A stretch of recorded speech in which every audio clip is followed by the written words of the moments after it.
understand what's going on today is a shift in what it means to be religious, a shift in what it means to be spiritual, and basically more opportunities for more ways of being religious, more ways of being spiritual. That also means more ways of being non-religious.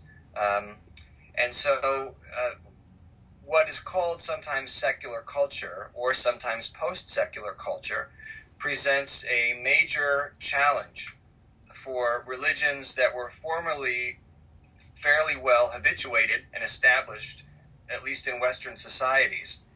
And so what we see in many Western societies is deep changes in religious identity, deep shifts in religious practice, and where people tend to move away from institutional affiliation and toward other ways of making sense of their lives. That doesn't mean institutions are over, but that simply means that we see a tremendous movement in other directions.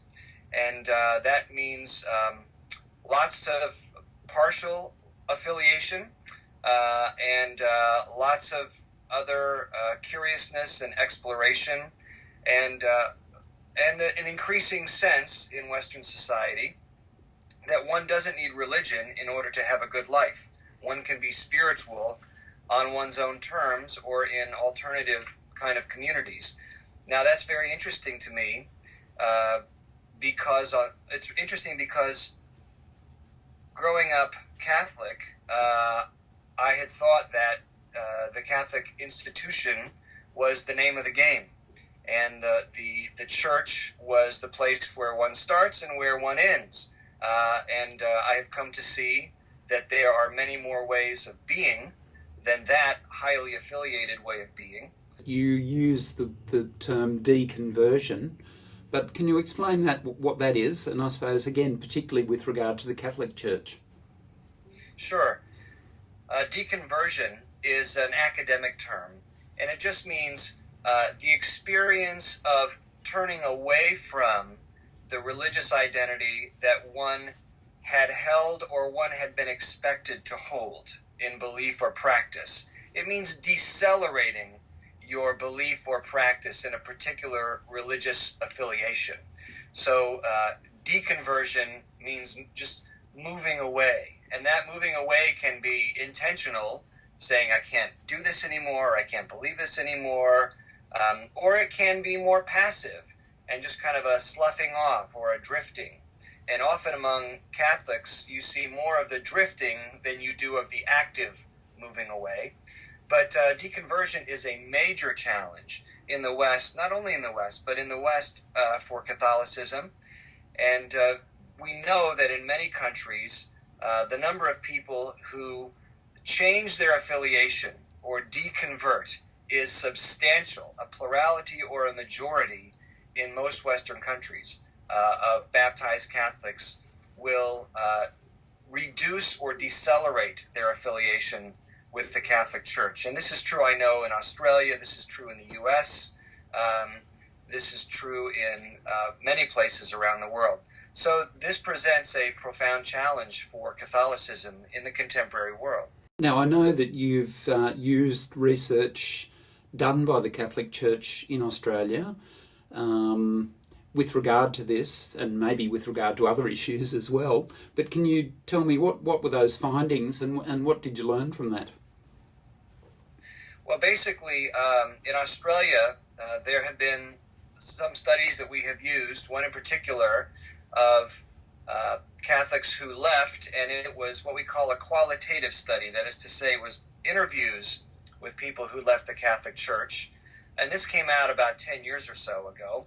And it helped me understand, as a researcher, some things that are also true in the United States, which is that some of the reasons that people leave have to do with relationships in the Catholic Church, that the relationships with pastors or with pastoral leaders are not satisfying or are not convincing, are not humanizing, are not realistic.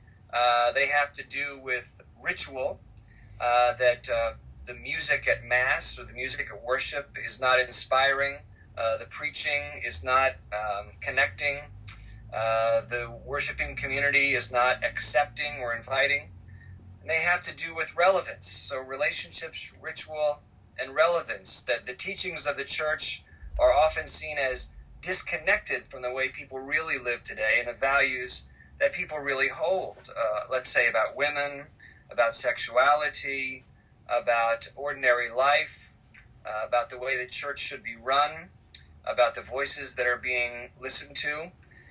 And so it was the Australian studies that gave me insight into these characteristics of ritual and relationships and relevance, but also that helped me to see that even in two societies as seemingly different as Australia and the USA, this notion of religious identity, in a way that's the fourth R, religious identity is changing, and is changing not at a superficial level or in a way that can be easily, if you will, corrected or revised. It's changing at a fundamental level. And the way that the Catholic Church used to be in Australia, the way that the Catholic Church used to be in the USA, will never and can never be that way again because of the changes that are taking place.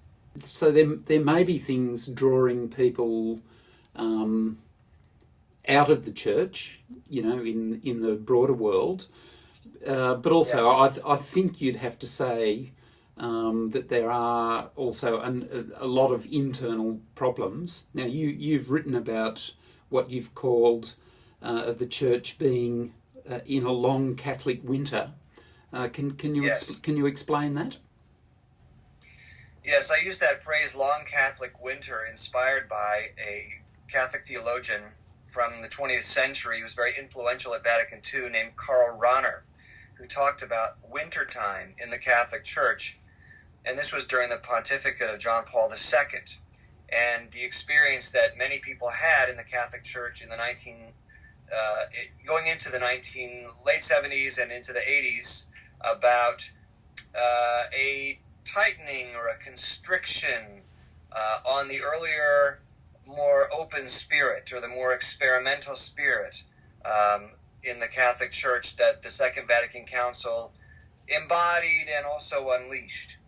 And so I took that phrase of wintertime from Karl Rahner, and I had written something for America Magazine, a Jesuit magazine, a few years ago that talked about the long Catholic winter. In other words, 35 years later, people are still experiencing the church in general, with some exceptions, as undergoing a wintertime. And so that was true until, in a way, the pontificate of Francis. How much has changed and whether the winter has lifted and there's a new springtime are matters of conversation. But I think certainly the tone and the perception of the church has shifted. One interesting question will be whether that changes the basic challenges to religious identity that are going on. And as you say, it's not only a matter of culture influencing the church as if in a way from the outside in, but it's also a matter of the church having handed over in a compromised way a lot of its former authority and credibility because of the persistence of some teachings that seem and that are out of step with the contemporary world, and also in a profound way because of the sexual abuse crisis and scandal, which is still ongoing. Here we are in May 2014, and it's still taking the headlines. Now with an investigation about how the norms on torture in a global sense apply to the Catholic Church and its sexual abuse crisis. So it has been significantly responsible, the Catholic Church has, for its own losses. Even though at the same time we have to say many religious institutions that were formerly strong, quote unquote, or established have seen profound challenges to their practices of affiliation in the last several decades. Just finally, now in one of your answers you mentioned the new Pope, Pope Francis, as possibly being a catalyst who might bring a bit of a thaw to the winter that you were talking about. Now, do you think that the main hope is from leadership like him, or does something more need to happen? Because I know you have also written in the past that just as there was an Occupy Wall Street movement, maybe amongst the laity there needs to be an, I don't know, Occupy the Vatican or something movement. Does the laity also need to rise up, or is there something else that's needed to bring about the thaw?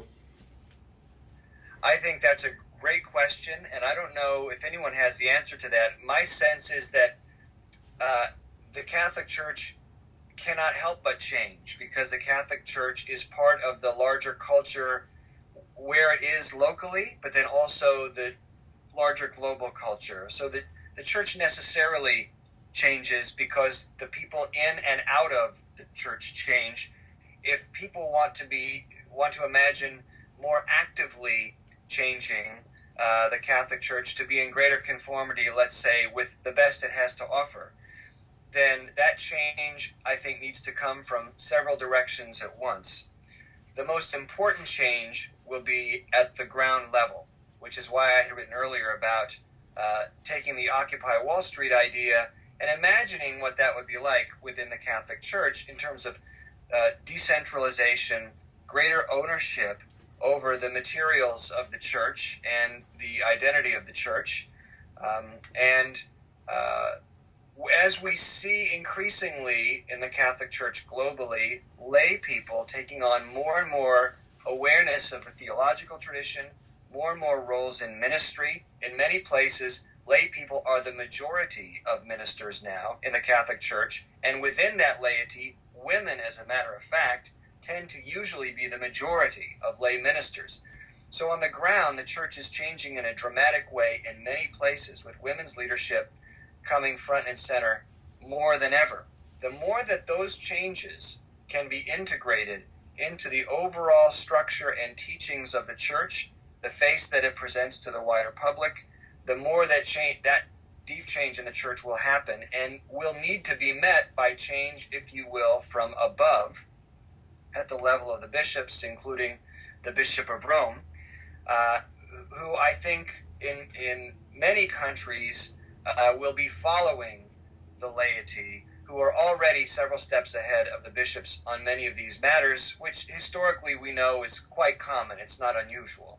So whether Francis himself has it in his power to effect a major change in affiliation with the Catholic Church, I seriously doubt.